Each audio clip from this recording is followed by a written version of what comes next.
Selamat pagi teman-teman. Selamat bertemu kembali dengan saya pengacara Sumarni.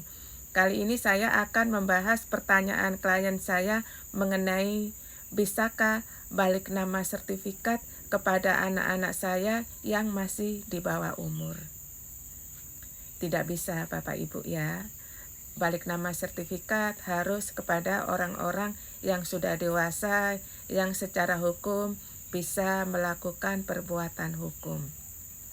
Begini Bapak Ibu ya, ada klien saya itu yang bercerita bahwa si klien ini dalam proses perceraian dengan suaminya. Jadi si suami istri ini sedang mengurus gugatan cerai di pengadilan. Dan suami istri ini memiliki 3 orang anak. Dan anak-anak ini semuanya masih sekolah. Ada yang masih SMP, ada yang masih SMA, dan ada yang masih kuliah. Tapi semua anak-anak ini masih belum dewasa, masih di bawah 18 tahun.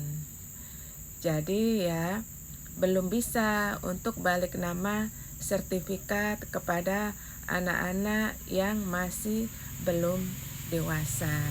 Jadi harus menunggu anak-anak sudah dewasa untuk melakukan balik nama sertifikat. Tapi solusi saat ini ya, Bapak Ibu bisa membuat perjanjian atau kesepakatan bersama bahwa tanah dan bangunan ini diberikan kepada anak-anak nama si A, si B, si C. Dan sertifikat ini akan dibalik nama kepada anak-anak pada saat anak-anak usia dewasa, yaitu usia 18 tahun ke atas. Hal ini penting juga ya, karena permasalahan ini kan masalah sebetulnya kan harta gono gini ya, karena suami istri sedang dalam proses perceraian, dan suami istri itu kan ada harta gono gini.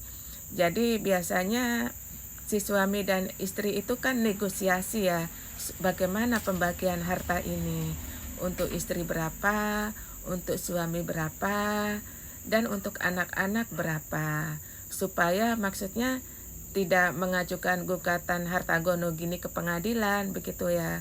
Karena kalau ada gugatan harta gono gini ke pengadilan itu nanti kan ada yang merasa tersakiti, ada yang merasa tidak adil. Jadi kan lebih baik kalau gugatan harta gono gini itu tidak lewat pengadilan, tapi cukup kesepakatan bersama, nanti dibuat dengan akta notaris. Tapi perjanjian ini perlu dilakukan di notaris ya, mumpung si suami istri itu ada sepakat untuk pembagian harta ini.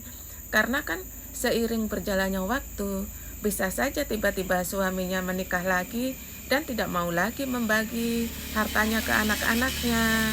Atau kebalikannya, tiba-tiba nanti istrinya dapat pasangan lagi, menikah lagi, tiba-tiba berubah pikiran, jadi tidak mau lagi membagi harta gono gininya kepada anak-anaknya.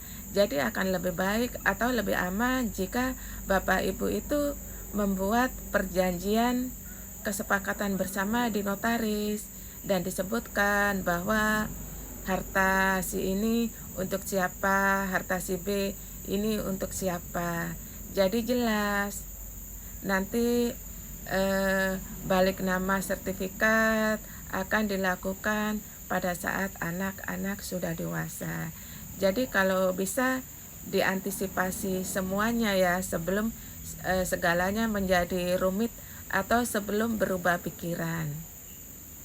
Dan memang dalam Undang-Undang Pokok Agraria ya, kalau yang namanya balik nama sertifikat itu kan ada syarat-syarat yang memang diperlukan untuk sahnya atau untuk dilakukannya balik nama sertifikat.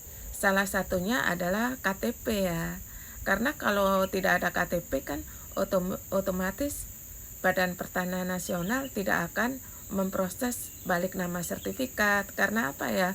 Karena kan syarat-syaratnya tidak lengkap, dokumennya tidak lengkap. Kalau dokumennya tidak lengkap, syarat-syaratnya tidak lengkap, maka tidak akan dilakukan balik nama sertifikat.